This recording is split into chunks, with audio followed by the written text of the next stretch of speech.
BSc nursing जो होता है एक प्रकार का यह 4 साल का डिग्री कोर्स है। डिग्री कोर्स का मतलब यह होता है कि बीएससी नर्सिंग करने के बाद ग्रेजुएशन वाला कोई भी फॉर्म भर सकते हो। जैसे एसएससी जीजीएल का फॉर्म आया तो भर सकते हो, यूपीएसआई का फॉर्म आया तो भर सकते हो, बिहार एसआई का फॉर्म आया तो भर सकते हो, पीसीएस का फॉर्म आया तो भर सकते हो। लेकिन एक सबसे बड़ी बात जो कि बीएससी नर्सिंग करने के बाद आपको फायदे देती है वह यह है कि आपके पास एक ऐसा क्वालिफिकेशन होता है, आपके पास ऐसा एक स्किल होता है जिसके थ्रू आप किसी भी पेशेंट की जिंदगी को बचा सकते हैं।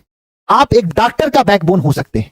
डॉक्टर दवाइयां लिखता है लेकिन पेशेंट के साथ रहने का काम आपका होता है। और ऐसी बात नहीं कि बीएससी नर्सिंग करने के बाद आपको कोई ऐसे धूप में जाके काम करना होता है, आईसीयू में या फिर अलग अलग जगहों पे ऑपरेशन थिएटर वगैरह में आपको रहना पड़ता है। वहां पे आप हेल्थ के बारे में और चीजों के बारे में बहुत अच्छी नॉलेज हो सकती है और उसके बाद आप इसको आगे भी प्रैक्टिस करके बहुत अच्छा पैसा कमा सकते हैं। इसके अलावा बीएससी नर्सिंग करने के बाद आपके पास बहुत सारे बीएससी नर्सिंग के सेक्टर में नॉर्थ वगैरह, आरआरबी यानी रेलवे में और आर्मी वगैरह में बहुत सारे ऐसे जॉब्स निकलते हैं जिसके थ्रू आप वहां पे भी जाके गवर्नमेंट के रूप में काम कर सकते हैं। इसके अलावा गवर्नमेंट हॉस्पिटल्स में भी नर्सिंग स्टाफ, नर्सिंग ऑफिसर्स के जॉब्स निकलते हैं जिसमें लाखों की सैलरियां होती हैं, उसमें आप जा सकते हैं। बीएससी नर्सिंग करने के बाद बहुत सारे आपके पास ऑप्शंस हो सकते हैं। अगर आप क्लास 12th में बायोलॉजी से पढ़े हैं तो जरूर करना चाहिए। कुछ लोग सोचते हैं कि बीएससी नर्सिंग केवल गर्ल्स ही कर सकती हैं। गलत बात। आप बीएससी नर्सिंग बॉयज हो चाहे गर्ल्स हो सब लोग कर सकते हैं, लेकिन क्लास 12th में बायोलॉजी से पढ़ा होना चाहिए।